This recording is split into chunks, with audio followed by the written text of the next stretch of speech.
इस एपिसोड की स्टार्टिंग में इस सीरीज का मेन कैरेक्टर को दिखाया जाता है। वो फॉर्मेशन में बंद होता है। कुछ अजीब सा क्रिएचर उसको खाने के लिए उसकी तरफ बढ़ रहे होते हैं। हमारा मेन कैरेक्टर हेल्प के लिए चिल्ला रहा होता है। पीछे से एक लड़की उसकी तरफ बढ़ रही होती है। वो लड़की एनर्जी को गैदर करके सीधा हमारा मेन कैरेक्टर के ऊपर अटैक कर देती है। उसके कान के पास आकर वो कहती है, लॉन्ग टाइम नो सी मास्टर, आपकी डिस्पल आ चुकी है, वेलकम नहीं करेंगे। ये सब कुछ उसके ऊपर पैर रख के कह रही होती है। समझ जाओ, है लड़की हमारा मेन कैरेक्टर का डिसिपल है। तो इसको इतना मारती है कि वो मरने वाला होता है। फिर हमारा मेन कैरेक्टर सोचता है, मुझे याद आया, मैं ओरिजिनली सू फैमिली के एग मास्टर हूँ, इमोर्टल गार्टिलम का। मैं चाइल्ड ऑफ डेस्टिनी था, इसीलिए हजारों लोग मुझे एडमायर करते थे। लेकिन डेमन अबेस की सेंट के साथ मिलकर गार्टिलम को धोखा दिया था, तभी से गार्टिलम का वांटेड बन गया। इससे बचने के लिए लोअर रिलम में जिन्यून इमोर्टल सेक्ट का एल्डर बन गया। अजीब है, ये मेरी मेमोरी नहीं है, लेकिन अब ये मैटर नहीं करता, अब मैं बनने वाला हूँ। तभी अचानक से उसकी आँख खुलती है। वह उसकी आँख की तरफ देखकर मन में सोचता है, मैं अभी जिंदा हूँ, मैं टाइम ट्रैवल कर चुका हूँ। सिर्फ इस बॉडी को ऑक्यूपाई करने के अलावा भी अगले 10 साल का मेमोरी मेरे पास है।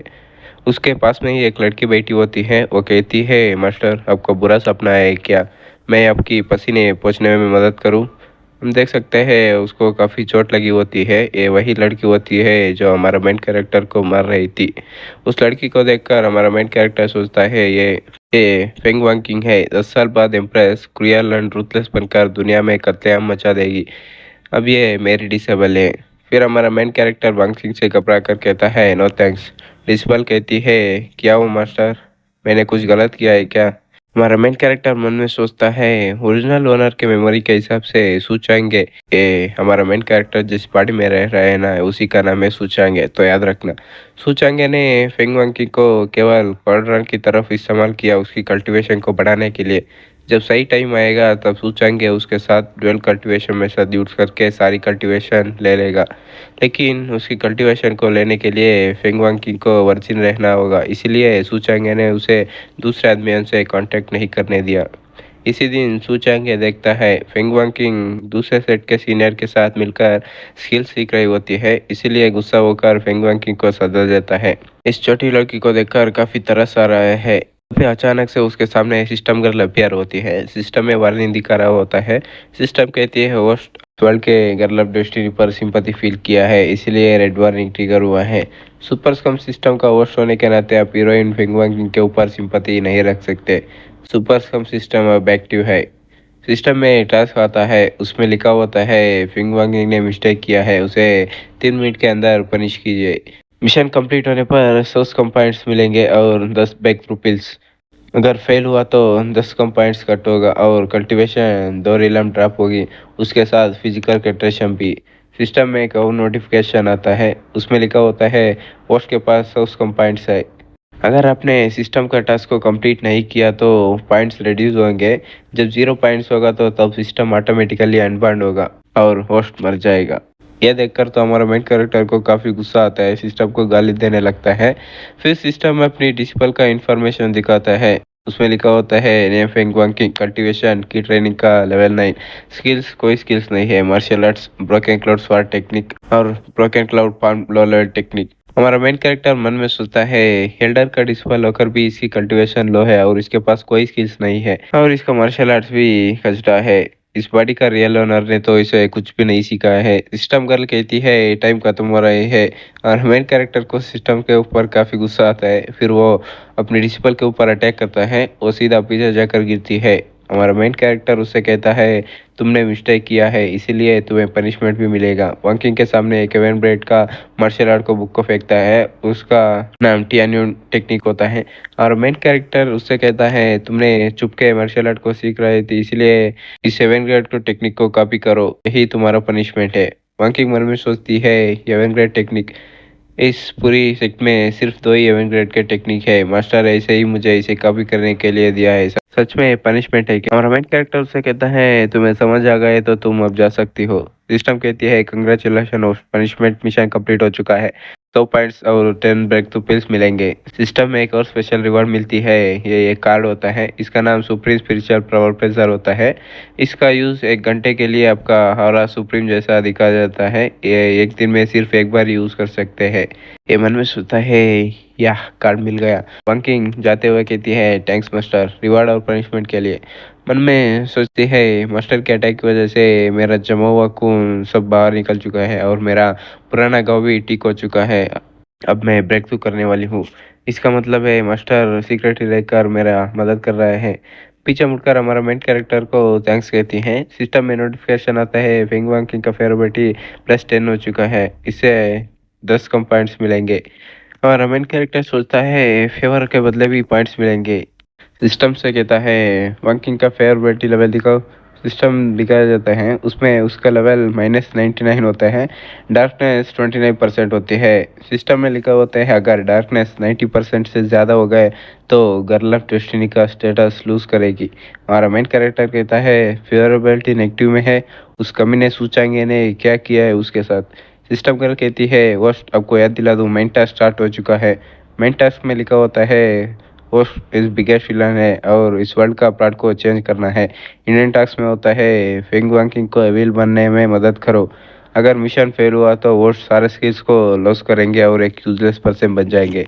वो देखकर तो हमारा मेन कैरेक्टर सिस्टम से कहता है, उसे एविल बनाना है। सिस्टम, वो एविल बन गई तो समझो मैं मर गया, वो मुझे नहीं छोड़ेगी। उसको एहसास होता है कि कोई बैरियर तोड़कर अंदर आ गया है, इसलिए वो तलवार लेकर जाने लगता है। फिर एक लड़की को दिखाया जाता है, वो कह रही होती है, जेन्युइन इमोर्टल सेक्ट आ गया है, कुछ और देर में बच जाऊंगी। आई होप कोई उसे विल को रोकेगा। और मेन कैरेक्टर आकर उससे कहता है, कौन हो तुम, क्यों सेक्ट में घुस गई। और हमारा मेन कैरेक्टर को एल्डर कह रहे होते हैं। सिस्टम उसका डिटेल शो करता है। उसका नाम होता है शिव लिली। वो शिव फैमिली का चीफ प्रिंसिपल होती है। नॉर्थन वेस्टलैंड का cultivation level early divine realm होता है। शिव लिली हमारा मेन कैरेक्टर को अक्कर के उसके ऊपर बैठ जाती है। सेक्सी से उससे हेल्प मांग रही होती है। यही पे चैप्टर खत्म होते हैं। मिलते हैं नेक्स्ट वीडियो में। इस एपिसोड की शुरुआत वहीं से होती है जहाँ से पिछला एपिसोड खत्म हुआ था। शोलेली हमारा मेन कैरेक्टर के ऊपर बैठ जाती है। ये भी सोचता है, जिस हिसाब से हरकत कर रहे हैं ना, लगता है इसे पॉइजन से अफेक्ट हुई है। वो उसकी मीडियन को सील करता है कि पॉइजन स्प्रेड ना हो। उस लड़की को देखकर कहता है, इसे काफ़ी चोट लगी है, इसे पहले होश में आने के बाद देखूंगा क्या करना है। उसको उठाकर अंदर ले जाने लगता है। ये सब कुछ पेट से एक लड़की देख रही होती है। वो कहती है, सूचांगे ये कमीना। ये होती है स्वाट क्लाउड इमोर्टल सेट का एल्डर। इसका नाम बायू चैन होता है। पहले इस सेट का नाम जियानियन इमोर्टल सेट बताया था, अब इसे स्वाट क्लाउड इमोर्टल सेट बता रहे हैं, इसलिए मैं भी इसे यही बुलाऊंगा। अंदर का सीन दिखाया जाता है। हमारा मेन कैरेक्टर उसे हील कर रहा होता है। सिस्टम से कहता है, स्टूपिड सिस्टम, इसका इंफॉर्मेशन देखो। सिस्टम बताता है, ये फ्यूचर सीक्रेट लवर होती है एफेंग का। एफेंग इस वर्ल्ड का प्रोटैगनिस्ट है। सीक्रेट ट्रिलम में एफेंग को बचाने के लिए ये अपनी लाइफ को सेक्रीफाइस करती है। हमारा मेन कैरेक्टर सोचता है, एफेंग, मैं तो उसकी माल से टकरा गया। लूली का पॉइजन निकल जाती है। वो हमारा मेन कैरेक्टर से कहती है, एल्डर, मुझे बचाने के लिए शुक्रिया। फ्यूचर में शू फैमिली इस एहसान का बदला चुकाएगा। और मेन कैरेक्टर भी पूरा एटीट्यूड से कहता है, तुम्हें शुक्रिया कहने की कोई ज़रूरत नहीं है। इसको देखकर लूली के मन में लड्डू फूटने लगती है। वो सोचती है, ये कितना हैंडसम है यार, अगर पॉइजन निकालने के लिए इसके साथ डुएट कल्टीवेशन भी करती, इसमें कोई बुरी बात नहीं थी। नहीं नहीं, मैं क्या सोच रही हूँ। पीछे से हमारा मेन कैरेक्टर भी कंफ्यूज होता है, ये क्या कर रही है। सिस्टम बताता है, शिवलिली का फेवरेट +13 हुआ है, इसलिए 300 पॉइंट्स मिलते हैं। टोटल 360 पॉइंट्स होते हैं। ये मन में सोचता है, क्या इतना आसान है पॉइंट्स कमाना। लूली कहती है, एल्डर, मेरी वजह से सेट में मुसीबत भी आ सकती है, आपके फेवर को फ्यूचर में ज़रूर रिपे करूंगी। हमारा मेन कैरेक्टर भी उसे कहता है, ठीक है। तभी बाहर से आवाज आती है, स्वाट क्लाउड इमोर्टल सेट के बच्चे, तुम लोगों की हिम्मत कैसे हुई मेरी चीज को छुपाने की। उस आवाज को सुनकर लूली घबरा जाती है और कहती है, वो यहाँ पर आ गया। वो दोनों बाहर आते हैं। जो लोग वहां पर बात कर रहे होते हैं, ये तो गोस्ट सेट का आ रहा है। कब से गोस्ट सेट के लोग स्वाट इमोर्टल सेट में आने लगे, क्या ये गोस्ट कर्प एंसेस्टर है। कहते हैं, ये काफी क्रूएल है, इसने कई सेट को बर्बाद कर चुका है। गोस्ट कॉर्प एंसेस्टर कहता है उसको वापस लौटा दो वरना पूरा सेट को डिस्ट्रॉय कर दूंगा। इसके बारे में बताया जाता है ये गोस्ट कॉर्प सेट का एंसेस्टर होता है। इसकी कल्टीवेशन लेवल सोल फॉर्मेशन के मिस्टेज होती है। सिस्टम कहती है वोस्ट शूली को हेल्प करो, इसको हराने में आपको पॉइंट्स मिलेंगे। हाँ, लेकिन सिर्फ क्रिटिकल मोमेंट पर ही हेल्प कर सकते हैं। हमारा मेन कैरेक्टर भी सोचता है या कितना मुसीबत है। तभी आसमान से कुछ लोग आते हुए कहते हैं तुम्हें घमंड दिखाने की कोई जरूरत नहीं है, हमारा सेट भी कम नहीं है। ये होते हैं सेट के एल्डर्स, जिसमें से एक बाई होती है, दूसरा जांग यूनचेन होता है, तीसरा जाओ युआन एक ग्रैंड एल्डर होता है। ग्रैंड एल्डर कहता है कब से हमारा सेट तुम्हारे लोगों को छुपाने लगी। वो बुड्ढा लोली को दिखाकर कहता है वो लड़की, उसको वापस करो वरना तुम्हारे सेट को डिस्ट्रॉय कर दूंगा। जो सुनकर एल्डर बाइक उससे कहती है बुड्ढे उसे लेकर जल्दी चले जाओ, ज्यादा उछलने की जरूरत नहीं है। एल्डर चैन भाई से कहता है अरे माँ उसको क्यों छेड़ते हो, उसको गुस्सा आ गया ना, हमारे सेट में कोई नहीं रहेगा उसका सामना करने के लिए। सुनकर भाई कहती है चुप हो जा डरपोक साला। चैन भी लाइक अरे गुस्सा क्या होते हो। वो बुड्ढा हेल्डर बाइक को देखकर कहता है तुम भी काफी बढ़िया हो, तुम और उस लड़की दोनों मिलकर मुझे अच्छी सी मदद दो, मैं इस सेट को छोड़ दूंगा। जो सुनकर तो एल्डर भाई को काफी गुस्सा आता है। बुड्ढे तेरी माँ का, तुझे क्या लगता है बाई फैमिली में कोई सुप्रीम नहीं है क्या, अगर मुझे कुछ हुआ तो बाई फैमिली तुम्हें नहीं छोड़ेगी। एल्डर चैन भाई से कहता है अरे गुस्सा मत हुए। लूली हमारे मेन कैरेक्टर से कहती है इस सेट में उसका सामना कोई नहीं कर सकता, ये मेरी वजह से आया है, मैं उसके साथ चली जाऊंगी। उसकी बात सुनकर हमारा मेन कैरेक्टर सोचता है अगर मैं अपनी पीक पर होता तो इस बुड्ढे को यूं टपका लेता। तो फैमिली के एक्सपर्ट्स ने मेरे अंदर ब्लड लाइन सीड लगाया है अपनी आरा को छुपाने के लिए, ताकि इमर्टल रिलम के बंदे मेरे पीछे ना पड़ सके। तभी उसको याद आता है अरे यार मेरे पास तो वो है ना। और लोली से कहता है मेरी जान चिंता मत करो, इस बुड्ढे को मैं देख लूंगा। यह सुनकर तो उस बुड्ढे को काफी गुस्सा आता है, वो हमारा मेन कैरेक्टर के ऊपर अटैक करने लगता है। हमारा मेन कैरेक्टर सीधा सिटशाम का कार्ड निकाल कर जमीन पे मरता है, जिसकी वजह से तगड़ा रिएक्शन होता है। उसमें से एक फिगर बाहर रहती है, उसकी आरा को देखकर तो सबकी फटने लगती है। चैन कहता है ये तो सोल फॉर्मेशन लेवल से भी ज्यादा ताकतवर है। वो बंदा बुड्ढे को पकड़ लेता है और कहता है मैं भी देखूं किसमें इतनी हिम्मत है स्वाड इमोर्टल सेक में टच कर सके। बुड्ढा भी लाइक अरे छोड़ दो, तुम लोगों को कोई मार्शल एथिक्स नहीं है क्या, मैं फिर वापस नहीं आऊँगा, मुझे छोड़ दो प्लीज़। यहीं पे हमारा एपिसोड खत्म होता है, मिलते हैं अगली वीडियो में। इस एपिसोड की स्टार्टिंग वहीं से होती है जहाँ से पिछला एपिसोड खत्म हुआ था। एल्डर को दिखाया जाता है वो अब भी हिले होते हैं। भाई कहती है सुप्रीम एक्सपर्ट हमारे सेट को प्रोटेक्ट कर रहा है। जाओ कहता है मास्टर जाते वक्त इस एक्सपर्ट को अरेंज किया होगा। तो बुड्ढे की ओर आते हैं, वो गहरी सांस लेकर उसकी चंगुल से निकल जाता है और मन में सोचता है मेरा पूरा पावर ही खत्म हो गया।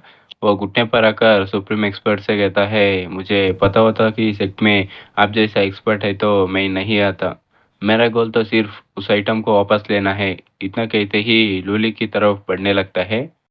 तभी लूली के सामने हमारा मेन कैरेक्टर आ जाता है और बुड्ढे से कहता है अगर मैं तुम्हारी जगह होता तो मैं जान बचाकर भाग लेता। एल्डर चेन कहता है मानना पड़ेगा सूचंगे को पता है शो ऑफ कब करना है, सुप्रीम एक्सपर्ट यहाँ पर है इसीलिए ये एटीट्यूड दिखा रहा है। और बुड्ढा कहता है मरना चाहते हो क्या साले, मेरा सामना करने आ गई। हमारा मेन कैरेक्टर के सामने शील्ड अपीयर होती है और कहता है इसे टपका दो। वो बुड्ढा पीछे देखता है, एक्सपर्ट पीछे से अटैक करने के लिए तैयार होता है और अटैक कर भी देता है। अटैक कर सीधा बुड्ढे को लगती है, वो सीधा जमीन पर गिर जाता है और उसे चोट भी लग जाती है। सुप्रीम एक्सपर्ट झुककर हमारा मेन कैरेक्टर से कहता है यूर राइनेस, मैंने इसका कल्टीवेशन लेवल सबसे कर चुका हूँ। ये देखकर चैन की तो गोटे मुंह में आ जाते हैं और कहता है मैंने कहा था ना एल्डर सू कोई ऑर्डिनरी पर्सन नहीं है। ये सुनकर तो एल्डर भाई कहती है पहले तो तुम कुछ और कह रहे थे। बुड्ढे की ओर होते हैं, वो अपनी जान बचाने के लिए हमारा मेन कैरेक्टर सामने भीख मांग रहा होता है। मुझे छोड़ दो, अब से गॉड सेक तुम्हारा अंडर में आएगा, तुम जो चाहे मैं वो करूँगा। हमारा मेन कैरेक्टर भी उसे जाने के लिए कहता है। वो बुड्ढा तो अपनी जान बचाकर भागने लगता है। पीछे से हमारा मेन कैरेक्टर उसके ऊपर अटैक कर देता है, जिससे बुड्ढा वहीं पे खत्म हो जाता है। ये कहता है तुमने कितने लोगों को मार दिया है, तुम्हें ऐसे ही जिंदा छोड़ दूं। ये सब कुछ देखकर चंदू हमारा मेन कैरेक्टर का चाटने लगता है। मैंने पहले ही कहा था एल्डर सो अमेजिंग है, कोई नॉर्मल नहीं है। एल्डर भाई उसे ताने मारते हुए कहती है, पहले कोई कह रहा था सिर्फ उसे शो ऑफ करना आता है और इतना भी नहीं, उसे नीच और कमीना भी कह रहा था। एल्डर चैन भी लाइक, चुप हो जा कमीनी, क्यों परेशान कर रही हो। पीछे से ये सब कुछ अपनी डिसेबल देख रही होती है और मन में सोचती है, मास्टर की कल्टीवेशन बढ़ चुकी है, क्या मैं मास्टर के साथ रह सकती हूँ। सिस्टम कहती है आपको रिवॉर्ड पॉइंट्स मिल चुके हैं, लूली का फेवर +30 इंक्रीज हुआ है, टोटल 75 है। हमारा मेन कैरेक्टर भी सोचता है कुछ दिन में सेट का ग्रैंड कंपटीशन होगा, उसमें ये फेंगा और कुछ और कैरेक्टर्स भी आएंगे। अभी मेरा डिसिपल का कल्टीवेशन लो है, मुझे कोई रास्ता ढूंढकर उसे जल्दी कल्टीवेशन को बढ़ाना होगा। तो अगले दिन का सीन दिखाया जाता है। डिसिपल कहती है मास्टर अपने कहाँ लेकर आया। हमारा मेन कैरेक्टर भी कहता है मेरा एक फ्रेंड है डेमन क्लान का, वो तुम्हारा हेल्प करेगा अपनी कल्टीवेशन को इम्प्रूव करने में। पानी में एक पूंछ को दिखाया जाता है, ये लड़की की होती है। वो आते ही हमारा मेन कैरेक्टर के मुंह पे पानी थूकने लगती है और बोलती है, तुमने सोच लिया मेरे साथ एंशियंट डेमन रीलम में आने के लिए। मैंने कहा था तुम वहाँ पर ड्रैगन किंग बनकर रह सकती हो। हमारा मेन कैरेक्टर भी कहता है कौन ड्रैगन, तुम तो एक सांप हो सांप। ये सुनकर वो भी कहती है नॉनसेंस, मैं ड्रैगन हूँ ड्रैगन, ये सब छोड़ो, मैं यहाँ पर काम से आया हूँ। ये देख रही हो ना, ये मेरी डिसेबल है। कुछ दिन में सेट का ग्रैंड कंपटीशन होगा, अभी इसकी कल्टीवेशन लो है, इसलिए सिस्टर यावलान आपके पास ड्रैगन क्लान का बॉडी रिफाइंड डिवाइन टेक्निक है ना, इसको वो सिखा दो। पंकी को देखकर कहती है मुझे नहीं लगा था तुम्हें इस टाइप के पसंद है। इनको तो उसकी बात समझ में नहीं आती। वो कहती है जब मैं सुप्रीम रीलम में जाऊंगी तब इमरान खान को ले सकती हूँ, तब इस लड़की से कम नहीं होगी। ये बोलकर ट्रांसफर होने लगती हैं, काफी खूबसूरत भी लग रही होती हैं। हमारा मेन कैरेक्टर को पकड़ लेती हैं और कहती है जब ट्रांसफर हो जाऊंगी सब जो चाहे वो कर सकती हूँ। हमारा मेन कैरेक्टर कहता है अरे मजाक मत करो, अब बाद में बात करेंगे। तभी सिस्टम का नोटिफिकेशन आता है, वोस्ट इसका फेवर 80 से ज़्यादा गेन करो और इसको सुप्रीम रीला में जाने में मदद करो, तब इसका ब्लड लाइन और ड्रैगन बोन को ले लेना। हमारा मेन कैरेक्टर भी सोचता है डैम सिस्टम, ऐसा कैसे ले लूँ। पिछले लाइफ में यावलान सिर्फ सूचांगे पर ही विश्वास करती थी, लेकिन इस कमीने का ध्यान तो हमेशा उसकी ड्रैगन बोन पर थी। ब्रेक थ्रू करते वक्त इसने उसकी ड्रैगन बोन को छीन लिया। फिर हमारा मेन कैरेक्टर वहां से भागते हुए कहता है सिस्टर एलवान अपनी डिसेबल को आपके ऊपर छोड़ती हूँ, वंकिंग उसकी बात मानना, जो कहती है वो करना। वंकिंग उसको जाता हुआ देखकर उदास हो जाती है। यालान उसको पकड़ लेती है और उससे कहती है अब तैयार हो जाओ, जो कहती हूँ वो करना। वंकिंग कहती है क्या करना चाहते हो तुम। अरे कुछ भी नहीं, अपने कपड़े को लो ड्रैगन ब्रेड को रिफाइन करने के लिए। क्यों डर रहे हो, मैं मर थोड़ी ना हूँ तुम्हारी लेने के लिए एडवांटेज। वो शर्माते हुए सोचती है ये सिर्फ आपके लिए मास्टर, मैं ज़रूर स्ट्रांग बनूंगी। धीरे धीरे अपने कपड़े खोलने लगती हैं और ये काफ़ी खूबसूरत भी लग रही होती है। वो दोनों कल्टीवेशन करने लगते हैं। यहीं पे हमारा एपिसोड खत्म होता है, मिलते हैं अगले वीडियो में। इस एपिसोड की शुरुआत होती है ग्रैंड कंपटीशन के दिन। कंपटीशन को देखने के लिए कुछ ज़्यादा ही लोग आ चुके होते हैं। एल्डर जैन कहता है ये पहली बार है इतने लोग कंपटीशन को देखने आ गए हैं। जैसे ही इनको पता चला सुप्रीम एक्सपर्ट है, इसीलिए सभी लोग आने लगे हैं। लोग कह रहे होते हैं वो देखो नॉर्थन रीजन के 3 बड़ी फैमिली हेड आ चुके हैं। लूली उनको वेलकम कर रही होती है। उसमें से लूली का बाप भी होता है, ये शू फैमिली का हेड शू लांगचेन होता है। दूसरा बाई फैमिली का हेड बाई टंग होता है। तीसरा होंग फैमिली का हेड होंग वांगमिंग होता है। लूली का बाप लूली से कहता है मेरे बेटी मैंने सुना है तुम सुप्रीम एल्डर को जानती हो। कहते हैं वो काफी यंग है, कब तुम मुझे उससे मिलवाओगी। लूली शर्माते हुए कहती है पिताजी कुछ भी मत बोलिए। लोग कहते हैं वो देखो डेमन स्लेइंग अलायंस के भी लोग आ चुके हैं। ये होता है डेमन स्लेइंग अलायंस का वाइस लीडर बैकुन। हमें एक और मिस्टीरियस बंदे को दिखाया जाता है। वो कहता है लूली लंबा समय हो चुका है। तो कंपटीशन स्टार्ट होती है। पहले ही फाइट में लूनी नाम का बंदा जीत जाता है, दूसरे फाइट में अपनी डिसिपल जीत जाती है। यहीं पे कंपटीशन खत्म होते हैं, सीधा फाइनल दिखाया जाता है जिसमें वंकिंग वर्सेस लीव के बीच में फाइट होगी। हमारा मेन कैरेक्टर मन में सोचता है यावलान के साथ कल्टीवेशन करने से वंकिंग का पोटेंशियल भी बढ़ चुकी है, आखिरकार ये फ्यूचर में एम्प्रेस बनेगी। तो लियू अपनी डिसिपल से बोलता है जूनियर हम दोबारा मिल गए हैं, अगर मैं तुम्हें नहीं सिखाया होता तो तुम पहले राउंड में ही एलिमिनेट हो जाती। अपने डिसेबल भी मन में सोचती है तुमने तो सिर्फ मेरा मौका उठाना चाहते थे, वो बंदा कह रहा होता है, तुम हार मान लेना, मेरा मुकाबला नहीं कर सकती। क्यों ना तुम आज रात को मेरे पास आओ, हम दोनों मिलकर डीप प्रैक्टिस करेंगे। जो सुनकर तो अपनी प्रिंसिपल को गुस्सा आ जाता है। वो तलवार से हमला करती है, जिससे उसके फेस पर कट हो जाता है। उससे उसे भी गुस्सा आता है। वो कहता है, तुमने मेरा खूबसूरत चेहरे पर कट किया है। ये ले, एक एक कर उसके ऊपर अटैक कर देता है। अपने डिसिबल भी उसके अटैक को आसानी से रोकती है। डेमन स्लेइंग अलियंस का वाइस लीडर मन में सोचता है, इस लड़की से डेमन क्लान का स्मेल आ रहा है। हमारा मेन कैरेक्टर मन में सोचता है, इस बेवकूफ तो उसे गुस्सा दिला रहा है। एल्डर ज़ू कहता है, लगता है सूचांगे उसके डिसिपल पर काफ़ी मेहनत किया है, इसीलिए वो कुछ ही दिन में इतना प्रोग्रेस किया है। तो लड़ाई की ओर आते हैं। अपनी डिसिपल तो उस पर भारी पड़ रही होती है। वो सोचता है, मैं इससे हार नहीं सकता, वरना किसी को मुंह दिखाने लायक नहीं रहूंगा। इतना सोचकर अपनी दूसरे हाथ पर एक वेपन को लेता है। स्वॉर्ड से अपनी डिसिपल के ऊपर अटैक करता है। वो भी आसानी से उसे उठ लेती है।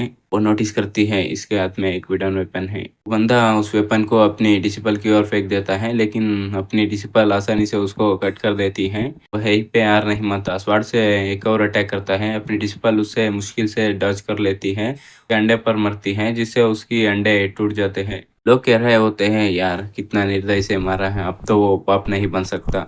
तो इस कंपटीशन का विनर अपनी डिसिपल बन जाती है। वो भी काफ़ी खुश होती है और मन में सोचती है, मास्टर मैंने आपको निराश नहीं किया। हमारा मेन कैरेक्टर भी कहता है, बढ़िया था। अभी आसमान से पोर्टल खुलती है, उसमें से एक ड्रैगन आती है। उसके ऊपर एक बंदा बैठा होता है। वो कहता है, स्वॉर्ड क्लाउड इमॉर्टल सेक्ट अपने आप को महान मानती है, लेकिन उसके डिसिपल तो ऐसे गंदे चाल चल रहे हैं।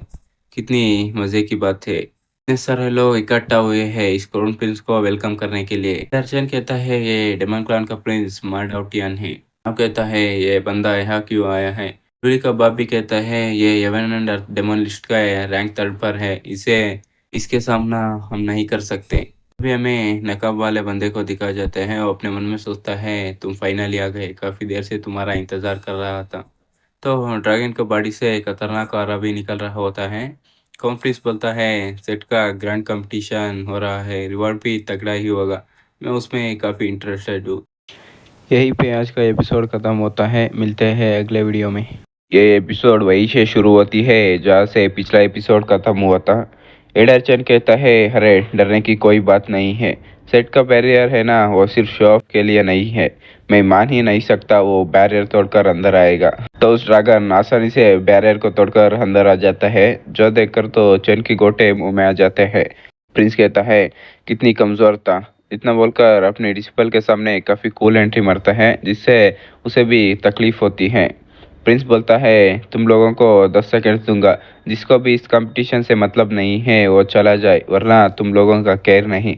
जो सुनकर सबकी फटने लगती है। सिस्टम तो हमारा मेन कैरेक्टर को एक और मिशन देता है, क्राउन प्रिंस को सबके सामने हराना है। जो सुनकर हमारा मेन कैरेक्टर भी कहता है, सिस्टम कितनी मुसीबत है यार। प्रिंस भी कहता है, टाइम खत्म हुआ है। जो सुनकर सभी भागने लगते हैं। जाओ कहता है, एल्डर सू, सेट का ग्रैंड फॉर्मेशन एक्टिव करना, हम साथ में मिलकर उससे लड़ सकते हैं। नहीं, तुम लोगों से नहीं होगा। जो सुनकर चैन भी गुस्सा करने लगता है। जाओ उससे कहता है, उसे सही कहा। तो प्रिंस अपनी डिसिपल को देखकर मन में सोचता है, ये लड़की, इसका ब्लड लाइन आ रहा कोई ऑर्डिनरी नहीं है, आगे कमाल की बनेगी। वो आकर अपनी डिस्पल का चेहरा पकड़ लेता है और उसे कहता है, तुम्हारा स्टाइल डेमन सेट की तरह है, यहाँ रहना तुम्हारे लिए वेस्ट है, क्यों ना तुम मेरे डेमन क्लान में आ जाना। जो सुनकर अपनी डिस्पल भी डायरेक्ट उसके मुंह पे मना कर देती है ना, तुम काफी भद्दे दिखते हो। जो सुनकर वो भी चौंक जाता है और कहता है, लड़की तुम्हारा दिमाग तो ठीक है ना, मैं इतना हैंडसम हूँ, तुम मुझे बद्दा कह रहे हो, बाद में पछताना मत। जब मैं अपा जो भी है उन सभी लोगों को मारने के बाद उसकी सभी टेक्निक और ट्रेजर को ले लूंगा, बाद में तुम ही मेरे पास आओगी। ठीक है, तुम्हें एक चांस देता हूँ, बाद में लोग ये ना कहे क्राउन प्रिंस ने तुम्हें मौका नहीं दिया। तुम 3 साल तक मेरा गुलाम बन जाओ, बाद में तुम्हें जाने दूंगा। जो सुनकर चैन भी चौंक जाता है और कहता है, 3 साल के लिए गुलाम बन जाना, ये बुरी बात नहीं है। यह सुनकर बाई को गुस्सा आता है, उसके मुंह के ऊपर मारते हुए कहती है, साले तुम्हें गुलाम बनने की इतनी शौक है। हमारा मेन कैरेक्टर भी वहाँ पर आते हुए कहता है, मेरे डिसेबल का कोई इंटरेस्ट नहीं है डेमन क्लान में, सही होगा तुम यहाँ से चले जाओ। मास्टर को देखकर अपनी डिसेबल भी खुश हो जाती है। प्रिंस एक अटैक बनाते हुए कहता है, तुम जैसे एक मामूली सा एल्डर की औकात नहीं है मेरे सामने बात करने की। ये बोलकर हमारा मेन कैरेक्टर की तरफ अटैक कर देता है। हमारा मेन कैरेक्टर भी एक्सपेल करता है, जिससे सारे लोग उनका स्पॉट को कंट्रोल करके प्रिंस की ओर अटैक करता है। वो सीधा प्रिंस के अटैक को चीरते हुए जाती है। प्रिंस भी कहता है, छोटा सा ट्रिक, इससे कुछ नहीं होने वाला है। हमारा मेन कैरेक्टर भी सीधा प्रिंस के पीछे आ जाता है। अच्छा है बात है क्या? प्रिंस भी मन में सोचता है, अरे साला है कब पीछे आ गया।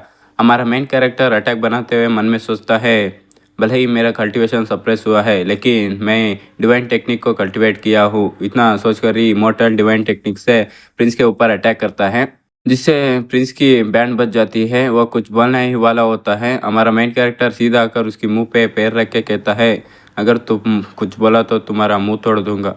तभी सिस्टम कहती है, वोस्ट अपने प्रिंस को रखकर एफएन का अपॉर्चुनिटी छीन लिया है, इसलिए 500 वेलेंट पॉइंट्स और 1000 फेट पॉइंट्स मिल गए। प्रिंस भी कह रहा होता है, तुमने मुझे धोखे से हमला किया है, ये वरना मैं हार ही नहीं सकता। प्रिंस का रवा देखकर सभी लोग कह रहे होते हैं, यह तो एक ही अटैक में हार गया। मिस्टीरियस बंदा भी कह रहा होता है, सेट में इस जैसा आदमी भी है क्या, मैंने नहीं सोचा था। वो अब भी हार नहीं मान रहा होता है, कह रहा होता है, तुमने चीटिंग किया है, अगर हिम्मत है तो मुझे छोड़ कर देखो, फिर से लड़ेंगे। हमारा मेन कैरेक्टर भी उसे छोड़ देता है। जा बेटा, कहाँ जाना चाहते हो, जा। प्रिंस भी कहता है, सच्ची में इसने मुझे छोड़ दिया। थोड़ी दूर आकर कहता है, मेरा कपड़ा फट गया है, इसलिए मुझे 2 एवन ग्रेड का टेक्निक कंपनसेट में चाहिए। उसकी बात सुनकर हमारा मेन कैरेक्टर भी हंसते हुए कहता है, जा बे छोमू। अचानक पीछे से प्रिंस के ऊपर एक अटैक होता है। वो सीधा प्रिंस के आर पार हो जाता है। वो देखकर सभी लोग शॉक हो जाते हैं। प्रिंस भी कहता है कि इस बेवकूफ़ ने मेरे ऊपर स्नीक अटैक किया है। ये वही नकाब वाला बंदा होता है। हमारा मेन कैरेक्टर मन में सोचता है, फाइनली तुम अपने आप को शो कर दिया। इस वर्ल्ड का मेन प्रोटैगनिस्ट और मेरा अपोनेंट अज़ुरा ड्रैगन सेक्रेड लैंड का होली सन येफेंग। यहीं पे आज का एपिसोड खत्म होता है। मिलते हैं अगले वीडियो में। पिछले एपिसोड में देखा था एफेंग प्रिंस के ऊपर अटैक करता है, जिससे प्रिंस को भी काफ़ी गुस्सा आता है और उससे कहता है, मैं इस सूचांगे को नहीं हरा पाया, इसका मतलब यह नहीं है कि कोई आकर मुझसे पंगा ले। एफेंग भी कहता है, बकवास। क्राउन प्रिंस को चेन से खींचकर उसके मुंह पे ऊपर एक लात मारता है, जिससे प्रिंस भी दूर जाकर गिरता है। एफेंग अपना नकाब हटाता है और इसके बारे में बताया जाता है, ये वोली सन है अज़ुरा ड्रैगन सेक्रेड लैंड का। इसकी कल्टीवेशन सुप्रीम रिलम का मिड स्टेज पर है। एल्डर्स और 3 बड़ी फैमिलीज के हेड उसको ग्रीट करने लगते हैं। चेन भी उसका चाटने लगता है और एफेंग से कहता है, अगर पता होता कि आप आने वाले हैं हम अच्छे से वेलकम करते, लेकिन होली सन आप यहाँ पर क्यों आए हैं। एफेंग भी कहता है, सेट का मिशन था इस प्रिंस को पकड़ने का। तभी उसके ऊपर प्रिंस का ड्रैगन अटैक करने आता है। सिर्फ एफेंग अपने एक छोटे सा अटैक करता है, जिससे ड्रैगन के भी मोए मोए हो जाता है, जो देखकर प्रिंस को भी फटने लगती है। येफेंग तलवार को निकालते हुए प्रिंस से कहता है, तुम्हारा सिर को लेकर जाना आसान होगा। प्रिंस भी कहता है, अरे मेरा सिर काफ़ी भारी है, इससे तुम्हें तकलीफ होगा, मैं तुम्हारे साथ चलता हूँ ना। तभी येफेंग के हाथ पर एक अटैक होता है, उससे उसका स्वाड भी छूट जाता है। ये अटैक हमारा मेन कैरेक्टर ने किया होता है। वो भी कहता है, इसका मतलब क्या है। फिर मन में सोचता है, इसने सिर्फ पत्थर से अटैक किया, जिससे मेरा स्वाड भी हाथ से छूट गया। ये आदमी कोई सिंपल नहीं है। सिस्टम एक और टास्क देता है, प्रिंस को एफेंग से बचाओ, जिससे तुम्हें 500 विलन्स पॉइंट्स और 5000 फैट्स पॉइंट्स मिलेंगे।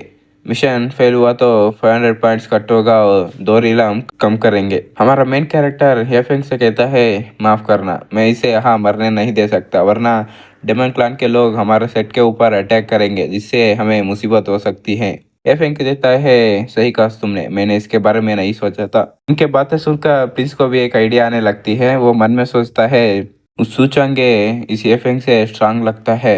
उसने कहा, मैं यहाँ पर मर नहीं सकता, जब मैं यहाँ पर रहूँगा तब एफेंग मेरा कुछ नहीं बिगाड़ पाएगा। तभी कहता है, मास्टर मैं समझ गया। एफेंग से कहता है, अगर मुझे चोट नहीं लगी होती तो तुम्हें इतना मारता कि तुम्हारा पिछवाड़ा लाल हो जाता। एफेंग प्रिंस की ओर घूर कर देखता है, इससे प्रिंस भी डर जाता है। प्रिंस कहता है, तुमने कुछ किया तो मैं यहीं पे मर जाऊंगा, तब डेमोक्लास के एल्डर्स तुम लोगों को नहीं छोड़ेंगे। एफेंग भी कहता है, ठीक है, अभी के लिए तुम्हें जाने देता हूँ, जब तुम सेट को छोड़कर जाओगे तब देख लूंगा। लेकिन मुझे एक और बात का एक्सप्लेनेशन चाहिए। एक एकार डिस्पल की ओर तलवार रखता है और कहता है, इस डिस्पल से मुझे डेमोनिक आरा क्यों महसूस हो रही है। जो सुनकर हेल्डर भी डरने लगते हैं और एफेंग से कहता है, डेमन क्लैन ऐसा नहीं हो सकता, कोई गलतफहमी हुई होगी। डेमन स्लेइंग अलायंस का वाइस लीडर भी कहता है, ओलिसा ने सही कहा है, वो दूसरों को धोखा दे सकती है लेकिन हमें नहीं। उसके पास से डेमन क्लैन का आ रहा है, इस लड़की को आज खत्म करना होगा। सभी लोग उन्हीं का साथ देकर अपनी डिजिपल की ओर कह रहे होते हैं, इसकी कल्टीवेशन अचानक ही बढ़ गई है, ये डेमन क्लान से मिल चुकी है। तो हमारे मेन कैरेक्टर की ओर आते हैं, वो सिस्टम के कह रहा होता है, बेकार सिस्टम, एक बात बताना, अगर मैं अब एक्शन लूंगा तो वन किंग के एविल बनने में कोई मुसीबत होगी क्या? सिस्टम भी कहती है, वन किंग को एविल बनाना ही आपका मेन टास्क है। मैं कहता हूँ आप कुछ मत कीजिए, और एक बात, मैं बेकार नहीं हूँ। हमारा मेन कैरेक्टर कहता है, नहीं, मैं उसे मदद करूंगा उसकी ट्रस्ट को गेन करने में, फ्यूचर में आसान होगा उसे एविल बनाने में। सिस्टम भी कहती है, कितना अच्छा और एविल है। हमारा मेन कैरेक्टर मन में सोचता है, बेकार सिस्टम, इसका पिछवाड़ा जितना है इसका दिमाग भी है। इस लीडर तलवार लेकर आगे बढ़ रहा होता है, लेकिन बीच में प्रिंस आ जाता है। वो कहता है, मरना चाहते हो क्या साले, मास्टर सू के डिस्पल को टच करने की कोशिश कर रहे हो। हमारा मेन कैरेक्टर को इशारा करते हुए मन में सोचता है, सही कहा ना मास्टर सू, ये भी लाइक क्या करूँ इस चोमू का। वॉइस लीडर कहता है, एल्डर सू अच्छा होगा बीच में ना आइए, इतना बोलकर डिस्पल की ओर बढ़ रहा होता है, लेकिन उसके पीछे हमारा मेन कैरेक्टर आता है और कहता है, तुम्हारा इतना हिम्मत कैसे हुई मेरे डिसेबल को बुली करने की। अपनी डिसेबल भी मास्टर को हेल्प करता हुआ देखकर इमोशनल हो जाती है। हमारा मेन कैरेक्टर के बॉडी से एक खतरनाक ऑरा निकल रहा होता है। वाइस लीडर के सर के ऊपर हाथ रखा होता है, जिससे वाइस लीडर को भी फटने लगती है। यहीं पे हमारा एपिसोड खत्म होता है। मैंने 6 चैप्टर आ चुके थे, उस सभी को कवर कर चुका हूँ। अब जैसे भी अगला चैप्टर आएगा उसे भी एक्सप्लेन कर दूंगा। मिलते हैं अगले वीडियो में।